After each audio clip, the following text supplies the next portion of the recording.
I have just got back from a month of altitude training up at 7,000 feet in Flagstaff, and today I'm going to find out whether altitude training actually makes you any faster. Let's go! Now, obviously, one session doesn't define how fit or how fast you are, but came back from altitude on Friday at 6 a.m. and this is the first session or anything at pace that I'm doing since coming back to sea level. So I want to see how it goes today and hopefully get a bit of an indicator as to how fit I am before racing a 10K, which you'll see in my next video. I'm going to take you with me. We're going to head off for the session in a sec. Let's do it.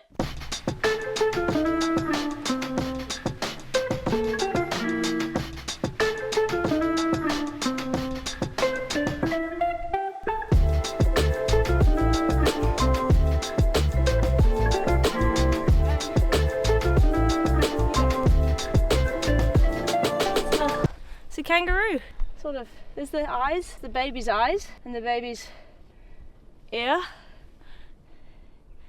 It's not actually a kangaroo, is it?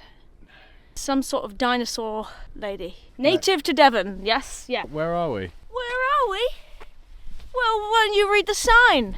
We're in Yelland Stone Row. We're overlooking Islay Marsh Nature Reserve, the site of the prehistoric Yelland Stone Row. Basically Yellowstone. Look at it. This is beautiful. The Tarka Trail. The Tarka Trail follows the route of a former Victorian passenger railway between Bideford and Barnstaple stations, opened in 1855. We are in North Devon, baby. This is the Tarka Trail. Devon's answer to the Middlewood Way. Nice little straight line. We love it. Regrets. I've dressed for Flagstaff. Flagstaff, this is not. Wish I wore shorts. We'll call it warm weather training. It's a beautiful sunny day.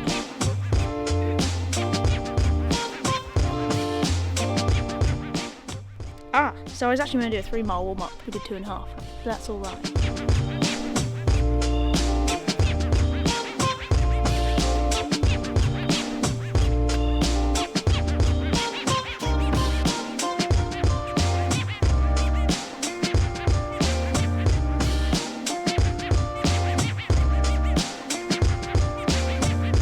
What are you doing? Stretching.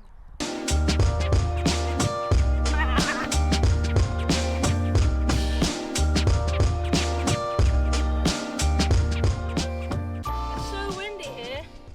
They literally farm wind.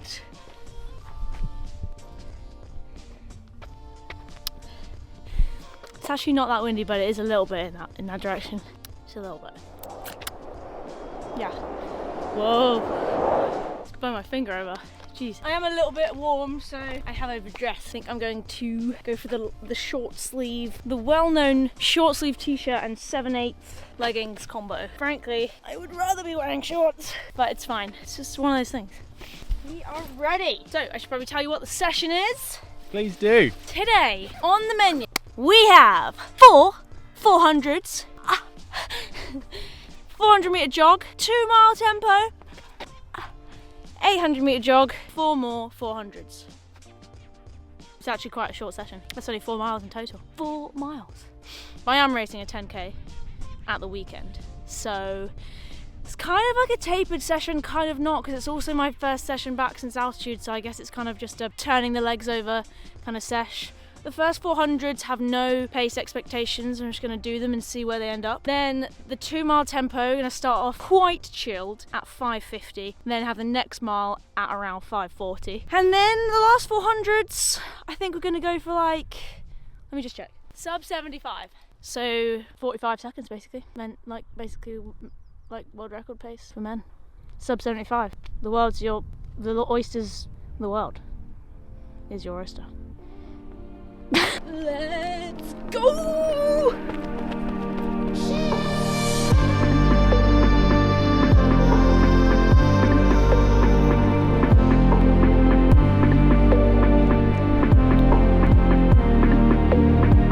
It's windy. I changed my mind, it's really windy. 78 for that one. Busting the rest.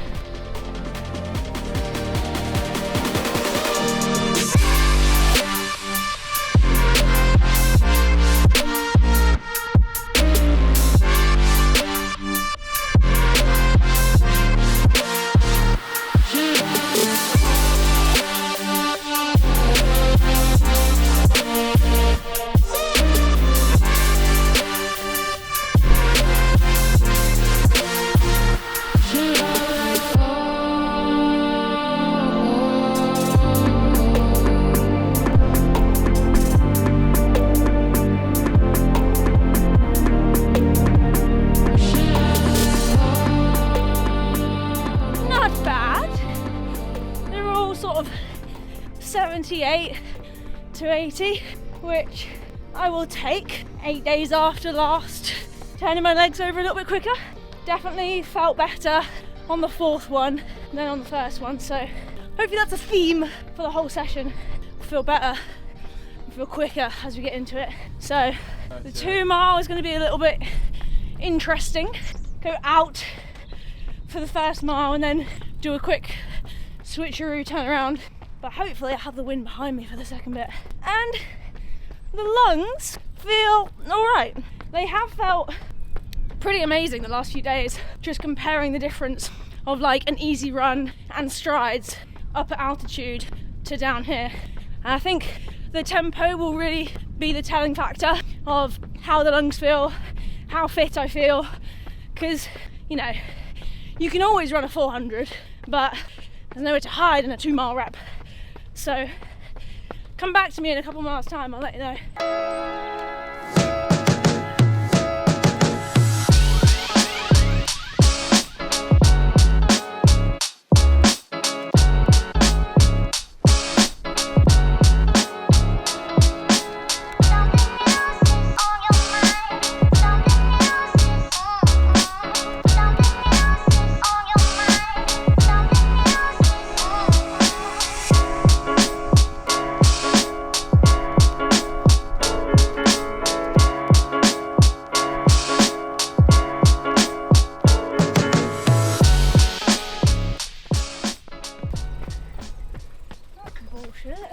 Should be down there. GPS out of whack.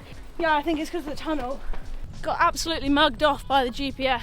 There's about a 100-metre tunnel and completely lost my GPS. Come out the other end, tells me I'm running 8-minute miling. Ended up finishing the 2 mile about 100 metres further that way than I started it. And it was a perfect out and back. So, can't really trust the paces, but it's fine. It's not the end of the world. The watch thinks I did 5:52, but I think it's probably more like 5:50, 5:42, considering the extra distance I ran on the way back. But in the grand scheme of things, it really doesn't matter. We'll let go of it.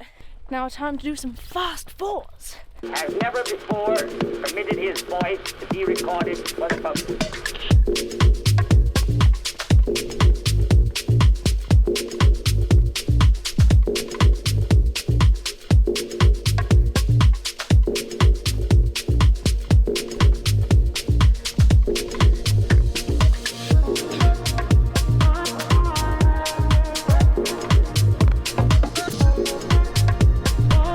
Push it!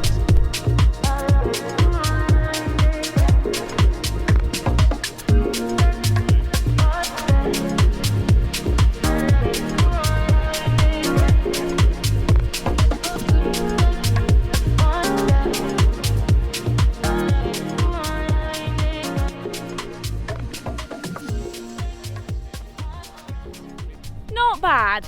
Not brilliant, but also not bad. The first 400s definitely felt rusty. The tempo was good, but it was just very broken up with like crossing the road, pausing my watch to quickly flip around, and then the tunnel, which has annoyed me a little bit because I want to know like what I ran for those and I don't have accurate splits. But it's fine. And then the 400s, I think I just had to sort of slap myself into running fast because I just clearly wasn't ready. I ran a 76 for the first one, but the other three were all sub 75 thanks to your brilliant encouragement, assistant coach. Thanks. Very good. The jury's still out.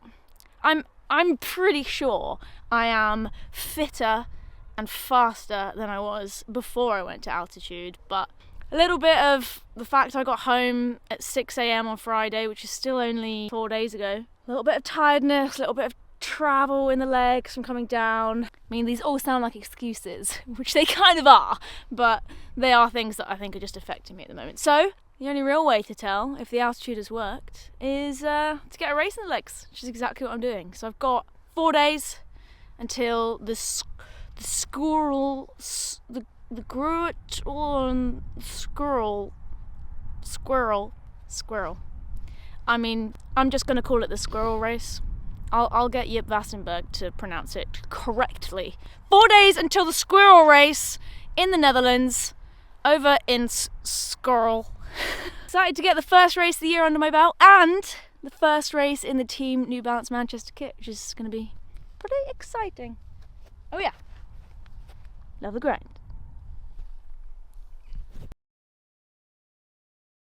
Fish for the fly.